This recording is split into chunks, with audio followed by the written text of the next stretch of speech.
say he got very frightened. George said he'd never seen so many suits sitting around a table in his life discussing someone's anatomy. If you thought I Dream of Jeannie was all laughter and magic off camera, think again. For 5 seasons, it was the ultimate television fantasy. A beautiful, powerful genie, a handsome astronaut, and a love story told in a whirlwind of pink smoke and slapstick comedy. But behind the sparkle, a different story was unfolding. At 93, Barbara Eden is finally lifting the curtain, or should I say the bottle, on a secret that's been locked away for decades. A secret about power, respect, and the quiet heartbreak of being made to feel like a stranger in your own home. For generations, I Dream of Jeannie captured hearts with its charming mix of comedy, romance, and fantasy. In an era defined by the Cold War and the ambitious reach for the stars, the show offered a perfect escape. Barbara Eden became the face of Jeannie, mischievous, warm, and endlessly lovable.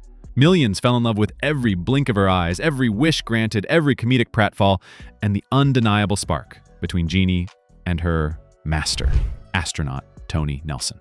What if the easy smiles and playful banter hid something darker, more clinical? What if the most powerful woman on television was, in reality, feeling powerless? Now at 93, with the clarity and courage that only a lifetime of reflection can bring, Barbara Eden says she's ready to tell the truth about what really went on. And some of what she shares about the co-star she protected, the producers who betrayed her, and the fight for her character's soul will leave you speechless. To understand what went wrong, we have to go back to when it all went so right. The year is 1965. America is looking to the heavens, locked in a tense space race with the Soviet Union. Astronauts are the new rock stars, brave, square-jawed heroes. It was against this backdrop of scientific ambition that producer Sidney Sheldon had a whimsical idea. After the runaway success of Bewitched, a show about a witch married to a mortal, NBC wanted its own fantasy sitcom. Sheldon, stranded one night, looked up at the moon and thought, what if an astronaut found a genie? The concept was pure gold, but finding the perfect genie was the key.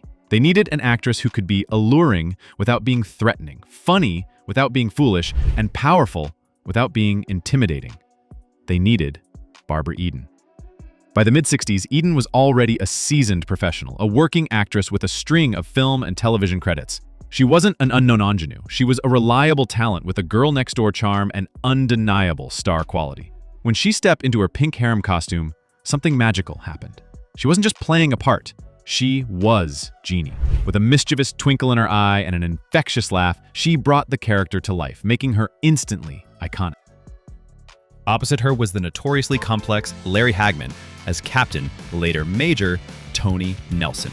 Hagman was a serious stage actor, the son of theater legend Mary Martin, and he had reservations about starring in what he considered a silly, fantastical sitcom. But the chemistry between him and Eden was immediate and palpable. He was the flustered, straight-laced mortal. She was the free-spirited agent of chaos. Together, they created one of television's most beloved and enduring pairs. The show's charm lay in its simple, effective formula. Jeannie wants to please her master using magic, Tony wants to live a normal life without it, and the resulting collision was comedy gold. The first season was a joy.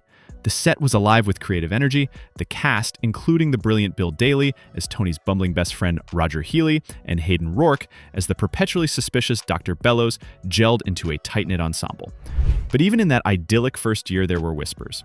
Rumors of friction with the network's censors, who famously forbade the show from ever revealing Jeannie's navel, believing it was too risque for television, and darker rumors too. Whispers about Larry Hagman's on-set behavior, his growing frustration with the show's simplistic plots, and his sometimes difficult mercurial nature. For the first year, however, the magic on screen was powerful enough to mask it all. But magic, as we know, can be an illusion. Barbara Eden remembers a distinct shift in season 2. In her own words, it felt like someone flipped a switch. What had once been a collaborative, playful environment began to feel sterile, clinical. The easy, flowing banter that characterized the first season was slowly replaced by a more rigid, formulaic approach. It started subtly. A line cut here, a scene shortened there, but soon a pattern emerged. Crew insiders from the era, speaking anonymously in later years, hinted that producers and some writers, perhaps under pressure from a restless Hagman, began pushing Eden into scenes with less substance. Jeannie, the powerful, wish-granting center of the show's universe, was increasingly being used as a simple plot device. Her role was becoming reactive, not active. She would appear, grant a wish that would inevitably go wrong, and then disappear while Tony and Roger scrambled to fix it.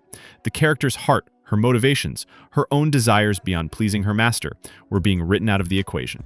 Eden began to feel invisible on her own set. It wasn't one single event, but a slow, creeping erosion of her place at the center of the narrative. This unease didn't just affect her, it began to spread through the cast. Bill Daly and Hayden Rourke, both consummate professionals, could sense the changing winds. The laughter between takes felt a little more forced. The atmosphere grew tense. The person at the center of it all was Larry Hagman, a man struggling with his own demons and his growing dissatisfaction with being a sitcom star. He reportedly drank heavily during the show's run and could be volatile, making the set an unpredictable place. And Barbara Eden, ever the professional, often found herself in the role of peacemaker, trying to keep the delicate balance of their on-screen chemistry from shattering completely. Now at 93, in what she calls her first and last full-length interview on the subject, Barbara Eden is finally opening up about the profound sense of isolation she felt. Her voice, though softer with age, carries a firm resolve. "I always thought I was in on the joke," she says, her eyes reflecting a distant memory. "We were a team, creating this beautiful, funny world. In the beginning, my opinion mattered. Sydney, Sheldon would listen. But that changed. There were days, especially later on, where I felt used. Days where I felt like a prop, brought out to blink and smile and cause a little trouble, then put back in the bottle until they needed me for the next gag." She speaks of the creative process turning cold. Scripts would land on her dressing room table and she would see her character, the very soul of the show, reduced to a caricature of her former self.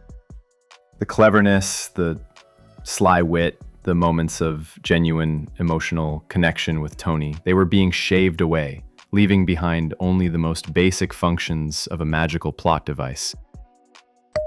The breaking point, she recalls, came during season 3. A script arrived that hit too close to home. She describes it as a story co-written by a new team of writers, seemingly without her input or knowledge.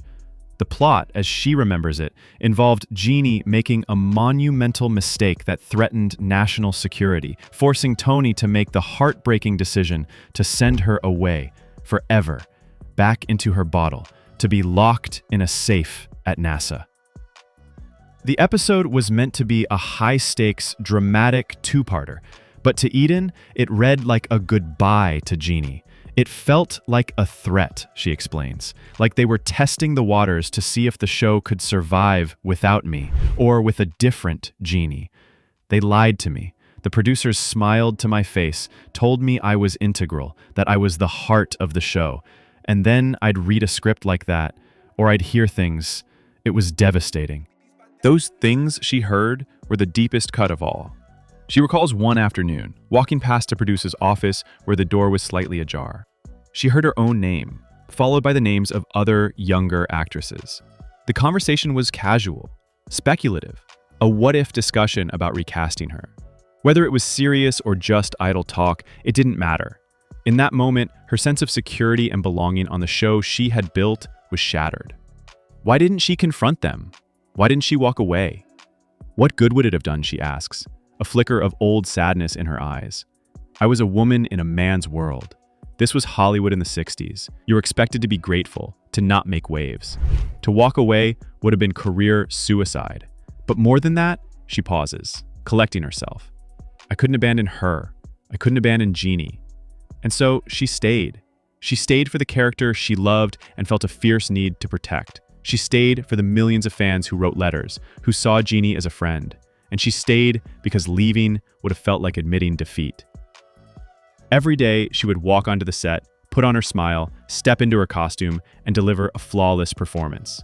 She buried the hurt and channeled all her energy into preserving the soul of her character, fighting for small moments of depth and humanity in scripts that were increasingly hollow. Her professionalism became her armor.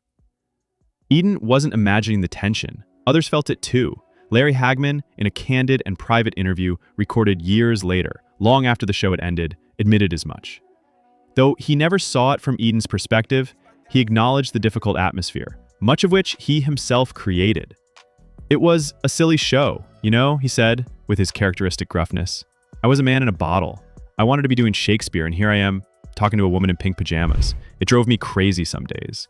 We all felt the tension. But we were under contract, we were professionals, we kept going." His admission, while not an apology, corroborates the pressure cooker environment. Crew members from the era have since shared memories of Eden sitting quietly off camera between takes. Always pleasant, always ready for a cue, but with a noticeable distance in her eyes. The easy camaraderie of the first season was gone. One writer who joined the show in its later seasons even acknowledged the shift in focus. In a fanzine interview from the 1990s, he admitted, "There was a directive, not explicit but understood, to give more of the A story to Hagman and the guest stars. The network was worried the Jeannie premise was getting thin. So we began writing Jeannie out of key scenes, or making her the catalyst for the problem rather than the solution." It was a quiet, insidious sidelining, a creative demotion that happened right before the audience's eyes, though few noticed at the time. Other co-stars like Bill Daly were caught in the middle. Daly, known for his gentle nature, reportedly tried to mediate on occasion, using his humor to diffuse the tension between Hagman's moods and the producer's demands. But ultimately, everyone was there to do a job. They hit their marks, said their lines, and collected their paychecks, leaving Barbara Eden to fight for her character's integrity largely on her own. Back in the day, fans were blissfully unaware. They adored Eden's warmth and charm, celebrated the show's humor, and wrote thousands of letters expressing their love for Jeannie. The on-screen fantasy was completely successful, but the revelation from Eden's new interview has set off a firestorm online, recontextualizing the beloved classic for a new generation. On Twitter and Reddit, viewers who grew up with the show are rallying behind her. The comments section of online forums exploded. Comments like, "Barbara Eden deserves so much better, a true class act." And "This breaks my heart. She gave so much joy and was treated like a commodity," flooded in. A younger generation, viewing the situation through a modern lens of workplace ethics and respect, expressed outrage. This new information has prompted a wave of reevaluations. Fans started rewatching episodes, but this time with a critical eye. Suddenly, the subtle changes in Jeannie's tone and presence became glaringly obvious. One Reddit user posted a detailed analysis. "I started rewatching from season 1. Notice the shift in season 3. In the episode My Master the Weakling, Jeannie's entire motivation is to make Tony seem stronger to his peers. She has no story of her own. She's just there to service his plot."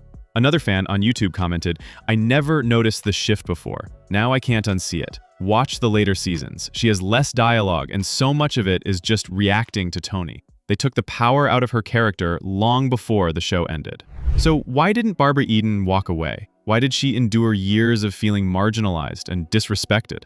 As she reflects now, the answer is clear and unwavering. "I stayed because Jeannie mattered," she says, her voice filled with a lifetime of conviction. "She wasn't just a silly character to me. She was a woman who was trapped in a bottle for 2,000 years, who could do anything in the world, and all she wanted was to love and be loved. There was a purity to her. I believed in her, even when I stopped believing in some of the people around me."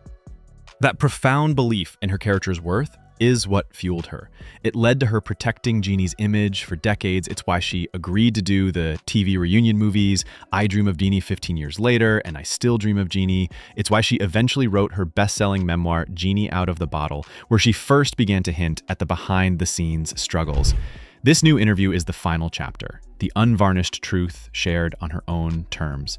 Today, she carries no bitterness, a fact that perhaps speaks loudest about her character. "I don't hate them, I just understand now," she says, with a gentle, disarming resolve. Hollywood is a business. Larry was a troubled, brilliant man. They were all doing what they thought was best for the show or for themselves. Holding on to anger is like drinking poison and waiting for the other person to die. I let it go a long time ago. At 93, she's found peace, not by forgetting, but by finally speaking her truth, reclaiming a narrative that was taken from her. The closure isn't about revenge, it's about alignment, bringing her private experience and public legacy into harmony. Barbara Eden's story shows us that even the happiest on-screen dreams can have shadows behind them. It's a poignant reminder that the sparkling images projected into our living rooms are crafted by real people with real vulnerabilities and struggles. But it also proves that age and honesty bring a powerful clarity, and that a character built on love and laughter can survive even the most intense scrutiny. She didn't speak out earlier because she loved her character too much, to tarnish her image with behind-the-scenes drama. But today, it's time for her truth. It's time for the whole story to be told, and what a remarkable gift that truth is. It doesn't diminish the magic of I Dream of Jeannie. It deepens our appreciation for the incredible woman who kept that magic alive, both on screen and off. What do you think? Did Barbara Eden deserve better? Did you ever sense something was off on the set of this beloved classic? Let me know your thoughts in the comments below. If you appreciate in-depth, heartfelt storytelling like this and want to support our deep dives into Hollywood history, please hit that like button, subscribe to the channel, and ring the notification bell.